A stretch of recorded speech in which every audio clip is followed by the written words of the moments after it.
안녕하십니까. 맨눈으로 세상의 흐름을 자세히 분석해드리는 와이타임스 정세 분석의 주부길입니다.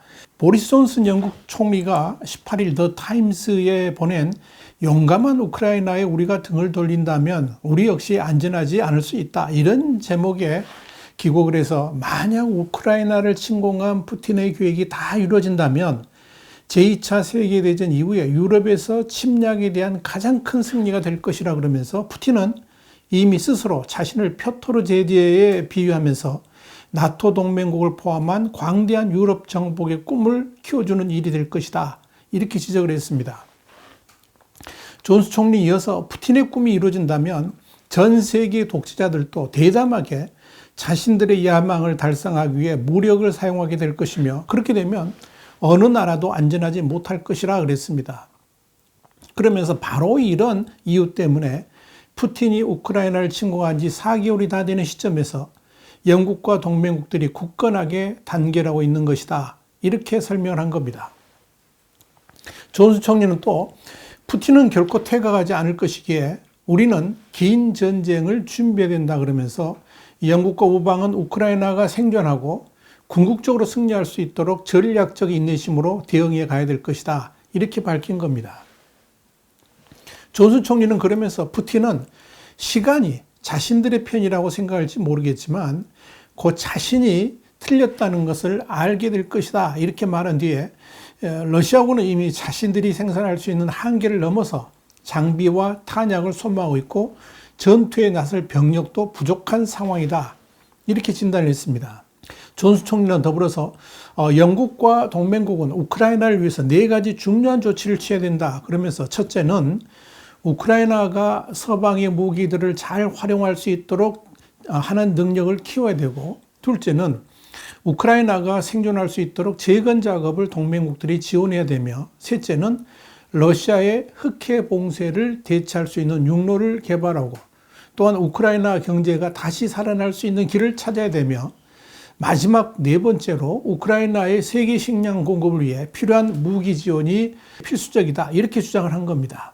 우크라이나를 전격 방문하고 돌아온 존슨 총리는 이와 함께 젤렌스키를 지지하는 우방국들이 분열할 조짐을 보이고 있다 그러면서 서방 지도자들에게 우크라이나의 긴 전쟁에서 승리할 수 있도록 도와야 된다라고 재차 강조했다. 이렇게 더 타임스가 19일 이어서 또 보도를 한 겁니다. 이 존슨 총리 발언 직후에 옌스 스톨텐베르크 북대서양 주역국 그러니까 나토 사무총장도 러시아하고 우크라이나 간의 전쟁이 수년간 이어질 수 있다는 것을 경고해서 주목을 끌고 있습니다. 스톨텐베르크 사무총장은 19일 독일 매체 빌드 암 존탁과의 인터뷰에서 이와 같이 말을 하면서 많은 비용을 치르더라도 우크라이나에 대한 지원을 중단해서는 안 된다라고 강조했습니다.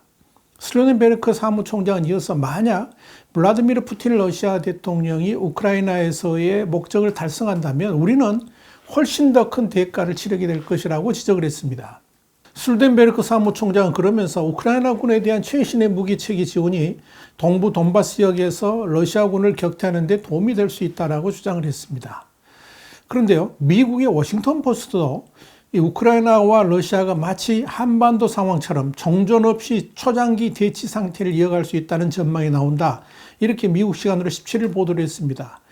워싱턴 포스트는 미국 등 서방 국가가 우크라이나 전쟁 장기화에 대비하고 있다 그러면서 남북한이 한국 전쟁 이후에 1953년 휴전 협정을 맺은 뒤 현재까지 공식적으로는 전쟁이 마무리되지 않았으며 중무장 군인이 배치된 남북한 경계선, 그리고 휴전선에서 때때로 갈등 수위가 치솟는 상황이 우크라이나에서 재현될 수 있다고 지적을 한 겁니다.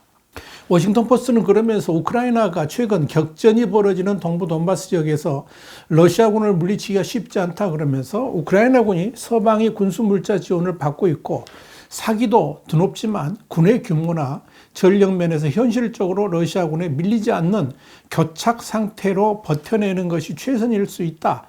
이렇게 분석을 했습니다. 이와 관련해서 마크 밀리 미국 합참 의장은 최근에 러시아가 지휘체계 불안, 사기자와 군수 문제 등을 겪는다고 해도 동부 우크라이나 상황은 러시아 쪽으로 더 기울어 있다라고 전망한 바 있습니다. 실제로 러시아는 전쟁 초기에 키우 점령에 실패하고 목표를 돈바스 공략으로 변경한 후에 장거리 미사일 등으로 우크라이나 주요 거점을 파괴하면서 점차 점령 지역을 확대하고 있습니다. 이에 따라 서방은 우크라이나가 패퇴하지 않도록 끊임없이 지원 물자를 보내면서 전쟁 장기화에 대비하고 있다. 이렇게 보시면 되겠습니다. 나토 주재 미국 대사 출신인 아이버달더 시카고 국제문제위원회 의장도 워싱턴 포스트에 교착 상태에서 미국에 주어진 것은 우크라이나가 계속 피를 흘리도록 지원해 주는 것이나 아니면 지원을 끊고 러시아의 승리를 감내하는 것 같은 냉정한 선택지뿐이다. 그러면서 지원을 끊는 것은 우크라이나를 늑대의 무리에 던져주는 것이나 마찬가지다. 이렇게 말을 했습니다. 워싱턴 포스트는 그러면서 푸틴이 우크라이나를 넘어 이웃의 나토 회원국까지 넘보는 파국을 막기 위해 글로벌 경기 침체라든지 식량 위기 같은 부작용에도 불구하고 우크라이나에 대한 지원을 계속할 수밖에 없는 상황이다. 이렇게 진단한 겁니다. 여기에 대해서 한 국무부 고위 관계자는 상황이 어렵다. 이런 폭풍우를 어떻게 헤쳐나갈지에 대해 사탕발림을 하지는 않는다. 그러면서 우리가 등대로 삼는 것은 러시아가 자국의 야욕을 달성했을 때 미국과 우방, 동맹국들의 정말 나쁜 결과가 나타날 거라는 점이다. 이렇게 설명을 했습니다. 한편 러시아도 장기전을 준비하고 있는 것으로 보입니다. 지난 2000년부터 2004년까지 푸틴 정권의 초대 총리를 지냈던 미하일 카사노프도 프랑스 프레스하고의 인터뷰에서 이런 말을 했습니다. 우크라이나 전쟁은 최소 2년 정도 지속될 것으로 보인다라고 전망한 겁니다. 카사노프는 이어서 우크라이나가 러시아에 함락되면 발트해 연안 국가들이 그 다음이 될 것이라 그러면서 이런 푸틴의 꿈이 이루어진 다음에야 푸틴의 후계자도 거론될 수 있을 것이다. 이렇게 내다봤습니다. 이런 전쟁의 흐름과 관련해서 우크라이나의 대러시아 협상 대표인 데이비드 아라카미아 의원은 18일 미국의 소리, 그러니까 VOA 방송과의 인터뷰에서 우크라이나가 러시아에 반격을 가한 뒤에 8월까지는 평화협상에 복귀할 계획이다. 이렇게 밝혔습니다. 우크라이나가 여러 지역에서 반격 작전을 수행할 것을 믿는다 그러면서 이후 협상하기에 더 나은 위치에 있을 것이다. 그러면서 그렇게 밝힌 겁니다. 그동안 진행된 협상에서는 동부 돈바스 지역 등의 영토의 양보를 러시아가 요구했는데 이걸 우크라이나 측이 완강히 거부하면서 이게 이제 양측의 의견이 첨예하게 맞서면서 접점을 찾지 못했었습니다. 현재 우크라이나 전쟁 상황은 이미 말씀드린 대로 러시아가 동부 돈바스 지역에서 약간의 우세를 보이고 있기는 합니다만 사실상 교착 상태에 빠져 있다. 이렇게 보시면 됩니다. 영국의 시사주간지인 이코노미스트는 최근에 러시아나 우크라이나의 단순히 승패를 가리는 수준을 넘어서 상대에게 고통을 줘서 세력을 약화시키는 단계로 돌입한 모습이다. 이렇게 진단했습니다. 또한 군사정보기업인 로창 컨설팅에 의하면 4월 중순부터 5월 말까지 러시아가 우크라이나 동부에서 추가로 확보한 땅은 450제곱킬로미터가 조금 넘는 수준이다. 이렇게 밝혔습니다. 이 정도 면적이면은 우크라이나 전체 국토 60만 3,500제곱킬로미터의 약 0.07%에 해당되고요. 우리나라로 따지면 서울시 전체 면적의 한 4분의 3에 해당됩니다. 그러나 중요한 것은 러시아군의 손실이 만만치가 않다는 겁니다.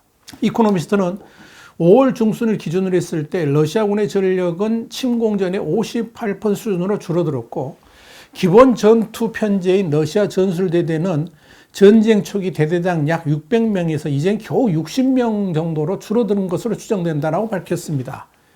전장에서 최소 탱크도 761대, 우크라이나는 1393대라고 주장합니다. 6월 8일 현재 기준이 그렇고요. 또 이 중 3분의 1 이상은 4월 18일 이후 돈바스에서 나왔다라고 보도를 했습니다. 이제 러시아는 50년 이상 된 구형 탱크인 T-62마저 전장에 투입할 정도로 여러 가지 형편이 좋지 않다. 이렇게 보시면 됩니다. 자, 상황이 이렇다 보니까 전쟁이 장기전으로 흘렀을 때 승기를 잡는 쪽은 장비를 안정적으로 공급하는 쪽이겠죠. 이코노미스트도 바로 이 점을 지적하면서 전쟁이 수개월에서 수년간 이어질 경우에 서방이 제공한 무기는 중요한 역할을 할 전망이다. 이렇게 밝힌 겁니다. 이런 측면에서 미 싱크탱크인 CNA의 마이클 코프먼은 서방의 지원이 계속된다는 걸 전제로 해서 비록 돈바스에서의 지역 군사 균형은 러시아 유리해 보이지만 전반적인 추세는 여전히 우크라이나에 더 유리하다라고 설명을 한 겁니다. 우크라이나로서는 한 가지 숙제가 있습니다. 뭐냐면 전쟁이 장기전으로 흘렀을 때 미국과 나토 동맹국들의 분열이 어떻게 일어날 것인가 하는 점이죠. 이를 어떻게 극복할지가 이번 전쟁의 흐름을 좌우하게 될 것으로 보입니다. 와이타임 정세 분석이었습니다. 다음 시간에 다시 뵙겠습니다. 감사합니다.